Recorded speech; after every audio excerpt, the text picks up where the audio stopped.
आपण या ठिकाणी पाहिलेली आहे। एक चांगला मित्र गमावला, दिलदार दमदार असा मित्र सोडून गेला, याचं दुःख आहे असं मुख्यमंत्री देवेंद्र फडणवीस यांनी म्हटलेलं आहे। तर ही रुग्णालयाबाहेरची गर्दी आपण पाहतोय, कार्यकर्त्यांची गर्दी जी आहे ती वाढतच चाललेली आहे। पोलीस सध्या या कार्यकर्त्यांना शांत राहण्याचं आवाहन करतात। बारामतीच्या मेडिकल रुग्णालयाबाहेरची ही गर्दी आपण या ठिकाणी पाहतो आहोत। कार्यकर्त्यांना अश्रू अनावर झाले, संपूर्ण बारामती या ठिकाणी जमा झालेला आहे। पवार कुटुंब आणि बारामती असं हे घट्ट नातं, प्रत्येक घराशी त्यांची नाळ जोडलेली होती।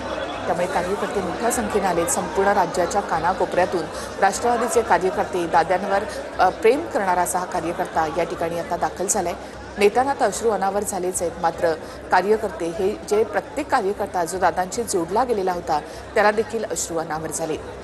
एक हजरजबाबी, मिश्किल असं दादांचं व्यक्तिमत्व, त्याचबरोबर एक प्रशासनावर वचक असलेला आणि जसं मुख्यमंत्री म्हणाले की एक लोकनेता असलेला असे हे अजित पवार आज आपल्यात नाहीत, हे मान्य करायला कोणाचंही मन या ठिकाणी तयार होत नाही।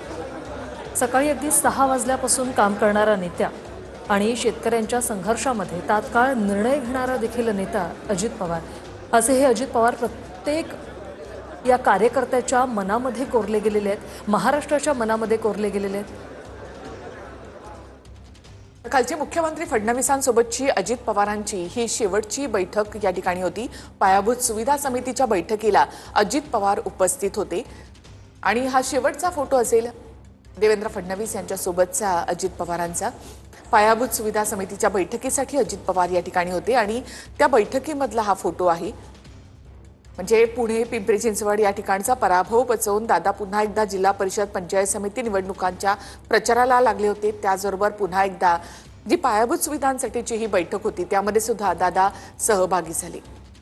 या बैठकीतला हा फोटो सध्या समोर आलाय। कालची ही बैठक होती मुख्यमंत्री फडणवीसांसोबतची, अजित पवार यांची ही शेवटची बैठक।